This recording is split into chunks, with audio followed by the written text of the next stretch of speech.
toutes et à tous et bienvenue pour cette nouvelle vidéo des films du grenier. Comme vous l'avez vu dans le titre, nous allons parler de Star Wars. Mais attention, je ne vais pas parler de Star Wars, les films, je vais parler plus particulièrement de Lucasfilm.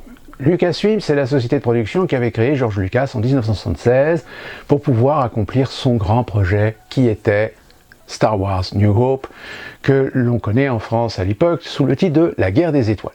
Fort heureusement, depuis, on a quand même conservé finalement le nom anglais qui passe beaucoup mieux. Il y a eu cette aventure folle qui a même inspiré un terme à l'époque qui était le Space Opera. Star Wars a eu évidemment énormément d'influence dans le cinéma mondial. Il y a eu une période un petit peu de creux, parce que évidemment ce sont quand même des films assez importants, c'est de véritables entreprises, des grosses entreprises, à tel point que George Lucas, qui réalisera le New Hope, celui de 1976, ne se sentira pas le courage de réaliser les deux autres. Donc il confiera la réalisation de l'Empire contre-attaque à Evan Kushner et de Retour du Jedi à Richard Marquand, non sans évidemment être toujours en coulisses pour superviser ces bébés. Et puis il y a eu une période un petit peu de creux pour Star Wars, puisque Lucasfilm s'est attelé à d'autres projets. Il y a eu évidemment les Indiana Jones, il y a eu d'autres films comme The Willow par exemple, il y a eu également des projets télé comme la série de The Chronicle of Young Indiana Jones, et puis la technologie aidant, puisque Lucasfilm, il faut savoir que c'est pas que Lucasfilm, il y a énormément de sociétés, dont une qui s'appelle Industrial Light and Magic, dont on reviendra, je ferai peut-être une petite vidéo spéciale pour cette société, parce qu'elle est extrêmement importante dans le développement des effets spéciaux modernes et contemporains. C'est la technologie qui va à un moment donné pousser Lucas à se dire, tiens, je vais reprendre mes films, je vais les moderniser grâce aux technologies numériques. C'est-à-dire qu'avec les technologies numériques, eh bien, il a refait les fameux Star Wars classiques pour, je dirais, satisfaire son ambition de faire ce qu'il n'avait pas pu faire à l'époque, faute de moyens, ou parce que les technologies de l'époque étaient quand même relativement limitées, voire rudimentaires. Grâce au CGI, grâce aux effets spéciaux numériques, il a pu mettre un peu plus de volume, un peu plus d'ampleur dans certaines scènes. Et il s'est dit, puisque ça marche, ça l'a motivé, et surtout ça l'a motivé parce que l'édition spéciale, c'est ainsi que s'appelle cette série de trilogie classique, dont d'ailleurs il y a eu par la suite sur différentes éditions vidéo des rajouts, des modifications, des perfectionnements. Après, on peut en débattre. Qui a fait qu'aujourd'hui, il est quasiment impossible de trouver les versions originales de 76, de 79 et 82. On a actuellement sur le marché de la vidéo uniquement que les versions basées sur l'édition spéciale de fin des années 90, 96, etc. Et ce qui lui a donné l'idée, évidemment, la motivation de faire ce qu'on appelle la prequel, avec Menace Fantôme, La Guerre des Clones et La Revanche des Sith. Et puis, le temps passe. Et en 2012, coup de tonnerre, nous apprenons que George Lucas décide de vendre Lucasfilm à Disney. Lucasfilm, c'est, comme je vous dis, un tas de sociétés. C'est Industrial Light and Magic, c'est Skywalker Ranch, Skywalker Sound et d'autres sociétés filiales. Donc c'est vraiment un gros groupe. C'est tellement un grand groupe avec un catalogue, avec des franchises. Star Wars, Indiana Jones. Et aujourd'hui, on l'a pu le voir aussi avec d'autres franchises comme Willows. Et du coup, évidemment, à l'époque, parmi toutes les grandes majors de sociétés de production américaines, c'était que Disney qui avait les moyens. Donc, Disney, je crois, a acheté Lucasfilm pour 4,5 milliards de dollars, je crois. Donc ce qui est une somme. Ce qui a fait qu'évidemment, une fois que Disney a acheté Lucasfilm, les fans de Star Wars se sont dit « Oh mon Dieu !» Parce qu'évidemment, Disney, c'est du business. C'est du business. Et évidemment, ce que l'on craignait est arrivé. C'est-à-dire qu'à peine Disney ayant acquis Lucasfilm, que tout de suite Disney a lancé des projets, dont une nouvelle trilogie, c'est-à-dire une suite au retour du Jedi. Alors évidemment, tout le monde était fébrile, parce que il faut savoir que depuis ceux de ma génération, c'est-à-dire 70 et 80, on était content de voir la préquelle, mais on voulait voir la suite. On voulait voir la suite après le retour du Jedi. Alors il y a eu des suites de fait, c'est ce qu'on appelle, il y a eu des romans qui ont été faits, etc. Il y a eu des aventures, des BD, des jeux vidéo, etc. C'est ce qu'on appelle l'univers étendu. Donc on s'est dit, ouais, chouette, dans l'univers étendu, pour la petite anecdote, pour ceux qui ne connaissent pas, normalement, Han Solo et Leia ont 3 enfants. C'est-à-dire l'aîné, donc qui est Ben, et 2 jumeaux jumelles, dont les noms m'échappent, c'était Hayden et je ne sais plus, Jaina, je ne sais plus exactement les noms. Sauf que Disney, à un moment donné, a calmé les ardeurs en disant hop, hop, hop, hop, hop, tout l'univers étendu qui a été développé après le retour du Jedi, poubelle. Donc là, on s'est dit, oh, ça y est, c'est bon.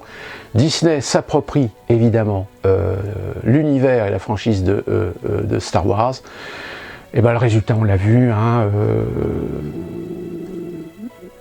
le Rise of the Force, le dernier Jedi et le Skywalker machin truc.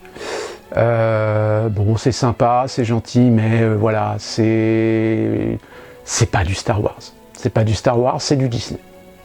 Et d'ailleurs, il y a des pétitions qui ont été faites pour demander à Disney de canceller en fait cette nouvelle trilogie et de refaire une autre trilogie qui soit plus respectueuse de ce qu'on attendait. Bon, évidemment, la nostalgie a aidé parce que les personnages et les acteurs sont revenus. On a eu malheureusement la perte de Carrie Fisher qui est décédée peu de temps après la sortie du dernier Jedi. Bon, le CGI a permis de faire revenir le personnage dans le dernier film, mais oui, quand on regarde, que ce soit la préquelle, que ce soit la trilogie classique, ouais, ça colle pas. Ça colle pas pourquoi? Parce que Disney, évidemment, a mis de la diversité, a mis beaucoup de progressisme, même qu'il y a des moments où ils ont voulu prendre une direction et puis finalement ils ont fait machine arrière, et puis, enfin, à tel point que pour le 3e film, vu que le film de Ryan Reynolds, pas Ryan Reynolds mais de Ryan Johnson, le dernier Jedi a été énormément critiqué parce que le mec il s'est amusé avec un jouet, hein, c'est-à-dire qu'il a brisé tous les codes, etc. Alors, je suis pas contre le fait de vouloir essayer d'expérimenter quelque chose de nouveau, d'essayer d'aller à contre-courant, etc. Sauf que Star Wars, c'est quand même une franchise qui repose énormément sur un public qui, lui, apprécie les codes Star Wars. Donc si tu casses les codes de Star Wars, forcément, quand vous avez le 3e film qui doit être réalisé et que là Disney est emmerdé parce que vu le nombre de critiques sur un Star Wars qui se sont pris en pleine tronche, on est mal quand même. On est mal. Et donc on a rappelé J.J. Abrams qui avait fait le 1er film pour faire le 3e film. Sauf que le 3e film, quand vous voyez le 3e film, déjà vous sentez que le rythme est extrêmement soutenu, c'est-à-dire qu'en fait on voit bien qu'ils ont voulu récupérer toute la merde de l'autre du précédent film, et puis ça part dans tous les sens, et puis ça reprend des codes, et puis ça essaie... Enfin voilà, en fait c'est un bloubi-boulga, si vous voulez, de choses, pour essayer de préserver, de conserver la nostalgie Star Wars, dans un scénario qui n'a ni queue ni tête. Voilà, donc moi je vais être très franc, personnellement je pense que la nouvelle trilogie Star Wars sous égide Disney, c'est une insulte à l'intelligence du spectateur cinématographique et plus particulièrement des fans de Star Wars. Voilà mon opinion sur la question. Et malheureusement, on a aussi le profit de la franchise par le streaming. Donc qu'est-ce qu'on a eu? On a eu évidemment des annonces de séries, de nouveaux dessins animés. Alors on a eu évidemment la guerre des clones qui était encore un produit pré-Disney, on va dire, mais est arrivé il y a Bad Batch, je crois, sur Disney+. Vous avez ensuite la série, évidemment, de Mandalorian. Alors, Mandalorian a eu beaucoup d'engouement pour Mandalorian, parce qu'on s'est dit, ouais, machin, la douche froide. Alors, encore une fois, nostalgie. C'est-à-dire que ça jongle énormément sur la nostalgie, ça incrémente en effet. Alors, vous avez même des gens, il y a plein de gens qui font des vidéos sur YouTube, qui vous montrent les caméos, les petites références, les petits détails, qui rappellent que ça, c'était l'objet qui était dans machin, dans Star Wars, dans le Retour de Jedi, etc. Oui, enfin, c'est sympa, mais ça fait pas l'essentiel de la qualité d'une série. Surtout, en plus de ça, qu'évidemment, Mandalorian a été conçu pour être une série de divertissement familial. Et ça se voit. Les scénarios sont simples, et je n'ose même pas parler des dialogues. Les dialogues sont limite niveau 5 ans. Ensuite, on a eu le droit à Boba Fett. Pareil, Boba Fett est une insulte. Boba Fett est une série qui a été faite parce qu'il fallait faire une série sur un personnage qui est un personnage quand même emblématique, mythique de l'univers Star Wars. Alors ils ont en effet, encore une fois de plus, nostalgie, on a été rechercher l'acteur qui avait joué dans La Menace Fantôme, enfin dans la préquelle, mais au niveau scénario, c'est du caca. Et là, on vient de lancer la troisième saison de... je cherche le nom. Toujours de Mandalorian. Et là encore, là, les premiers épisodes, c'est gentil à regarder, c'est sympa, mais ça casse pas la patte d'un canard. C'est... voilà. C'est niveau 5 ans. Alors, il y a quand même des exceptions. Il y a eu les films indépendants de la trilogie, ou du moins de la chronologie des trilogies. On a eu le droit à Rogue One. Rogue One, en effet, Rogue One, le film a très bien marché, a été très bien critiqué. Pourquoi? Parce que Rogue One reprenait des codes de la trilogie classique. C'est-à-dire que dans ce film, il y a du féminisme, mais il n'y a pas de progressisme, il y a très peu de progressisme, il y a très peu de diversité. On est vraiment là dans les codes de la trilogie classique. Ah oui, de la diversité, il y a de la diversité dans le film, hein, mais ça va, elle est bien dosée, elle passe bien. Elle n'est pas imposée, on l'a vu dans la nouvelle trilogie. Après, ils ont voulu faire Solo. Le problème de Solo, déjà là-bas, c'est que Han Solo, c'est Harrison Ford. Et personne d'autre. Et puis l'histoire qu'ils ont pondue, le scénario, est complètement pété. Alors, ils se sont pris quand même des claques Disney. Est-ce que ça les a motivés pour dire, donc là, il va falloir changer notre fusil d'épaule, il va falloir quand même qu'on mette à la tête de Lucasfilm quelqu'un qui a quand même meilleur fibre. Ah non, ils ont gardé Kathleen Kennedy. Je peux vous dire que Kathleen Kennedy, qui a donc été nommée à l'achat donc de Lucasfilm par Disney, avec l'approbation de Lucas d'ailleurs, Lucas qui pensait que Kathleen Kennedy était la meilleure personne qui soit pour diriger la société, sauf qu'aujourd'hui, Kathleen Kennedy est la plus détestée des productrices aux États-Unis, à tel point qu'il est question qu'elle quitte. Très prochainement d'ailleurs je crois son poste, et pour l'instant je ne sais pas s'il y a quelqu'un qui a été nommé ou pas, parce que voilà, c'est une catastrophe. Il y a d'autres séries qui vont sortir sur Disney+, il y a Ashoka je crois, Boba Fett, je crois qu'ils ont abandonné de faire une saison 2 tellement ils se sont fait lyncher. Andor va avoir finalement une deuxième saison, puisque là encore Andor, le code scénaristique, l'état d'esprit de la série est beaucoup plus adulte, beaucoup plus mature, donc la série a plutôt bien marché auprès du public, mais bon, au final le bilan Star Wars, le bilan Lucasfilm sous direction de Disney, c'est une catastrophe.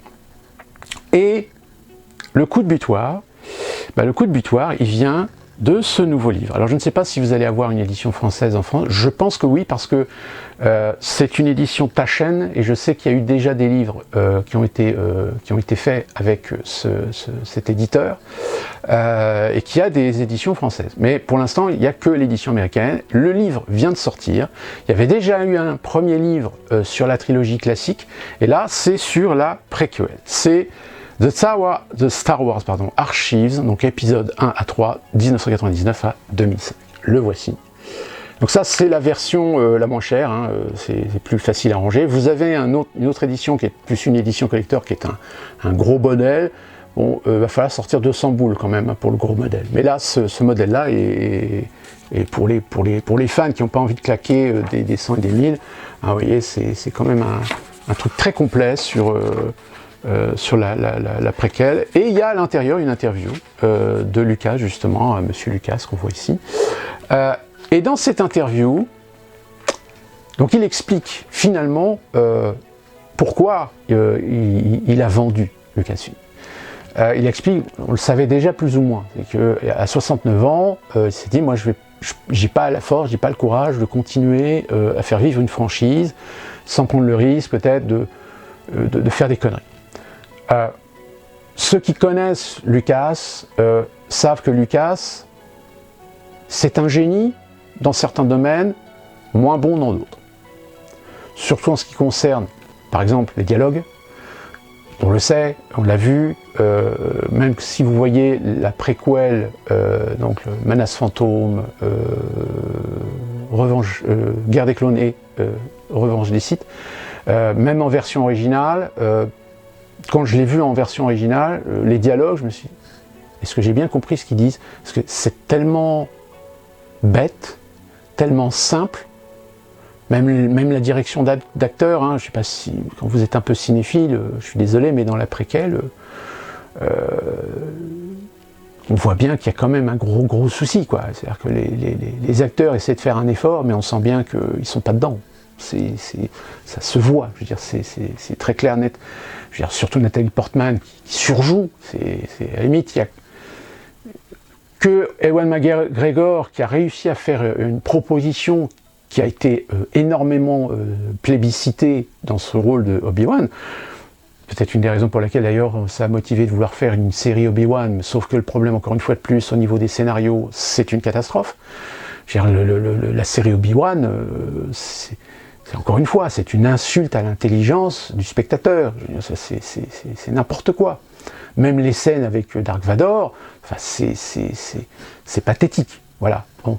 Alors, évidemment, les jeunes générations, ça a super bien marché. Moi, je sais que j'ai des collègues qui sont des fans de Star Wars. C'est une jeune génération qui a grandi avec la préquelle. Donc, eux, ils sont évidemment dans le sentimentalisme, dans l'émotionnel. Donc, comme je vous dis, c'est pour ça que dans ces séries, dans les Disney sous égide, les Star Wars sous égide Disney, évidemment, ils ont compris qu'il fallait mettre dans le cocktail du nostalgique, etc. Parce que c'est ce qui fonctionne auprès des sensibles. Et alors, vous avez des tas de vidéos, ce qu'on appelle les reaction vidéos, c'est-à-dire de ces gens qui regardent les bandes annonces, qui regardent les séries, etc., qui se filment, et on les voit, ils sont surexcités, quoi, sur certaines séquences, c'est de la folie.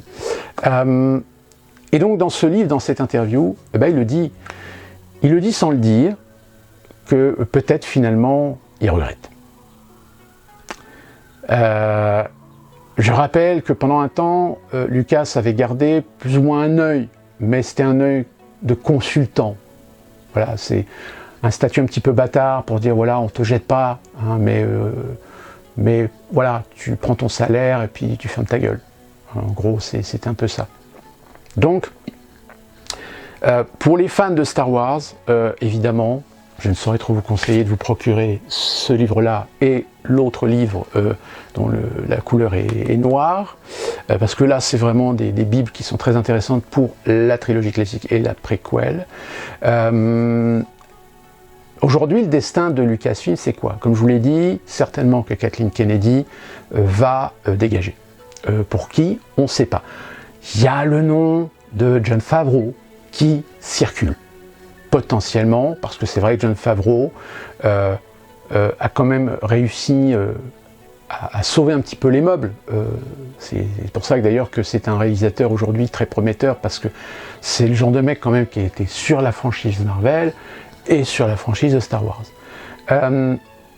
Et il y a aussi un réalisateur où aujourd'hui, je me souviens plus de son nom, c'est Rodriguez, qui a su démontrer que ce mec était passionné par Star Wars, et beaucoup de gens voudraient que ce soit lui qui fasse une nouvelle trilogie, parce qu'il a cette fibre.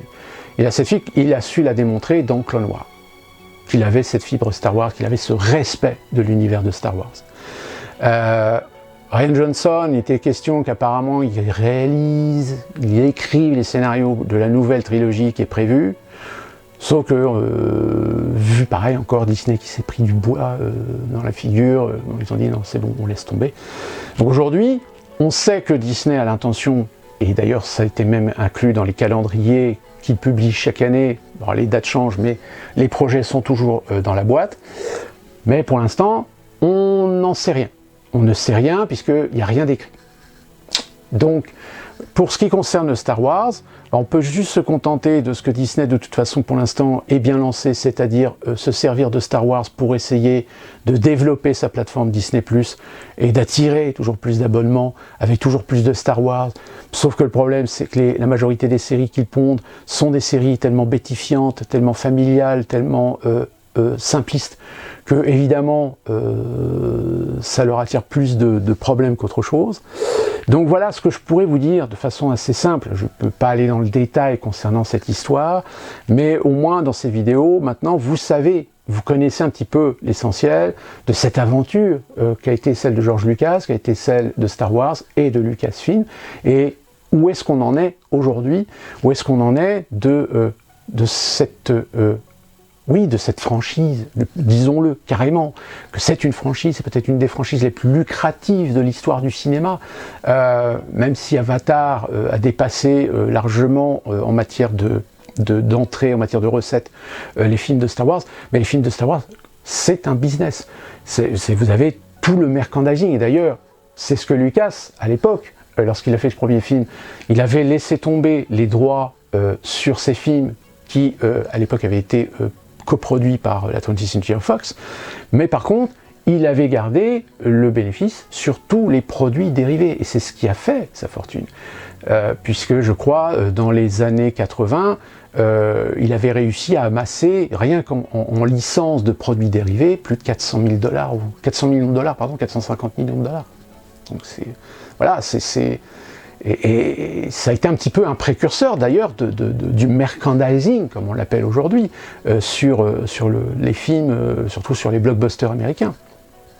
Fort heureusement pour lui, grâce au gros succès de la préquelle dans les années 90 et début 2000, la Fox a finalement s'est tellement mis l'argent plein des poches qu'elle a rendu les droits sur la trilogie classique à Lucasfilm, ou à moins qu'il ça a été un peu avant. Alors je ne sais plus trop comment ça s'est passé vis-à-vis de l'édition spéciale. Est-ce qu'il a eu un accord avec la Fox pour refaire les films, parce que c'était la Fox qui avait les droits sur ces films-là, enfin les droits de diffusion.